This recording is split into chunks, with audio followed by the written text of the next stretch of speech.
বন্ধুসকল আপোনালোকক Mayong black magic চেনেলত স্বাগতম জনালোঁ। বন্ধুসকল আজিৰ ভিডিঅ'টোৰ টপিক হ'ল আমি হেৰাই যোৱা যৌৱনটো ঘূৰাই কেনেকৈ পাওঁ। আমি হেৰাই যোৱা যৌৱনটো লৈ আমাৰ বহুত যুৱকসকল বন্ধুসকল এই বস্তুটো লৈ বহুত চিন্তিত, কিন্তু হয়তো লাজত কাকো ক'ব নোৱাৰা বা বহুত এলোপেথিক মেডিচিন ব্যৱহাৰ কৰাৰ পিছত এলোপেথিক মেডিচিনটো এনেকুৱা হয় বন্ধুসকল, আপুনি খালে তাত 1 ঘণ্টা আধা ঘণ্টাৰ পিছত আপোনাৰ বহুত ভাল এটা ৰিজাল্ট দেখাব, কিন্তু তাৰ পিছত আপোনাৰ মানে আগত যিখিনি আছিল সেইখিনিৰ পৰাও কমাই লৈ আহিব। তেনেকুৱা এলোপেথিক মেডিচিন বন্ধুসকল, মোৰ বস্তুটো আপোনালোকে ব্যৱহাৰ কৰে বা নকৰে, মই আপোনালোকৰ ভাইটি হিচাপে কথাটো কৈছোঁ।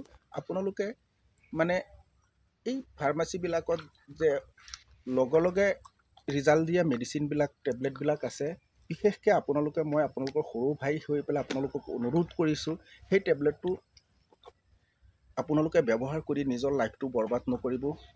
গতিকে বৰবাদ যাতে নহয় সেইকাৰণে মই এটা বস্তু লৈ আহিছোঁ। এইটো আমাৰ অসমৰ মানুহে যদি কয় এই বস্তুটো আমি নাপাওঁ, তেনেহ'লে একেবাৰে মিছা কথা।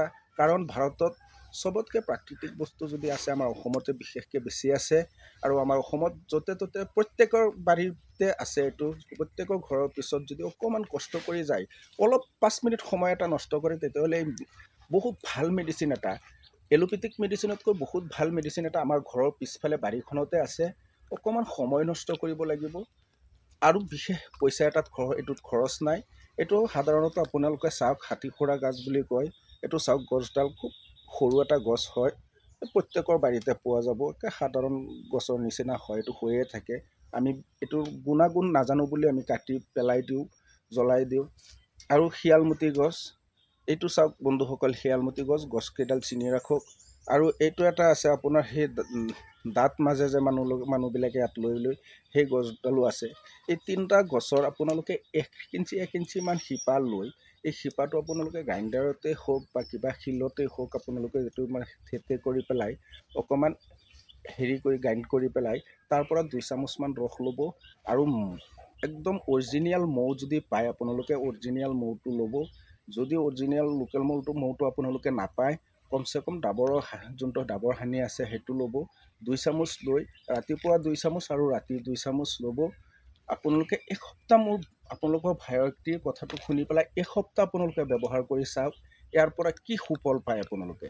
আৰু বন্ধুসকল, আপোনালোকৰ ওচৰত মোৰ এটাই অনুৰোধ, মোৰ চেনেলটো আপোনালোকে ছাবস্ক্ৰাইব কৰি দিব আৰু লাইক এটা কমেণ্ট এটা কৰিব।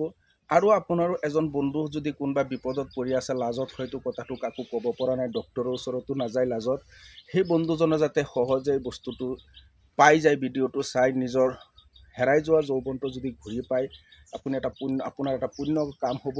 গতিকে বন্ধুসকল, আপোনালোকক অনুৰোধ কৰিছোঁ, এটা শ্বেয়াৰ কৰি দিব আৰু এই বস্তুটো ইগনোৰ নকৰি পেলাই এবাৰ আপোনালোকে 1 সপ্তাহৰ কাৰণে মোৰ কথাটো মানি পেলাই 1 সপ্তাহৰ কাৰণে আপোনালোকে এই বস্তুটো ব্যৱহাৰ কৰি চাওক।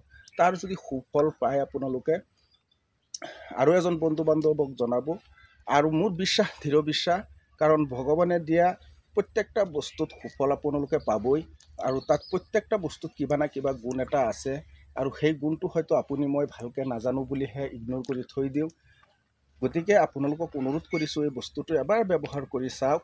আৰু কোনো বন্ধু বান্ধৱসকলে যদি কিবা বশীকৰণ কৰাব খুজিছে, বা কোনো মোৰ ভণ্টি তেনেকুৱা আছে যে ভাল ডিগ্ৰী এটা লৈ, দেখাটো ধুনীয়া, ঘৰত বহি আছে, ভাল বিয়াৰ গড় আহে, কিন্তু কিবা কাৰণত বিয়া নহয়গৈ, আহে কথা পাতে, বিয়া ভাঙি যায়, তেনেকুৱা যদি হয়, তেতিয়াহ'লে মোৰ লগত আপোনালোকে সম্পৰ্ক কৰিব পাৰে, যোগাযোগ কৰিব পাৰে। মোৰ এই চেনেলত আপোনালোকে স্ক্ৰীণত মোৰ ভিডিঅ' স্ক্ৰীণত মোৰ মোবাইল নাম্বাৰটো দিয়া থাকিব।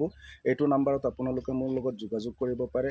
কোনো ধৰণৰ যদি বশীকৰণ কৰাব বিচাৰে, যে কোনোবা ছোৱালীক আপুনি ভাল পাইছে কিন্তু প্ৰেমৰ সম্পৰ্কটো ভাল হ'ব লাগিব, তেতিয়াহ'লেহে আপোনালোকে মোৰ লগত যোগাযোগ কৰিব পাৰিব। যদি আপুনি তেনেকুৱা কোনো প্ৰব্লেমত পৰি আছে, আপুনি এইটো নাম্বাৰত যোগাযোগ কৰিব পাৰে। আৰু বিশেষকৈ আৰু এটা অনুৰোধ মই কৰিছোঁ, আপোনালোকে মোৰ চেনেলটো ছাবস্ক্ৰাইব কৰি দিব।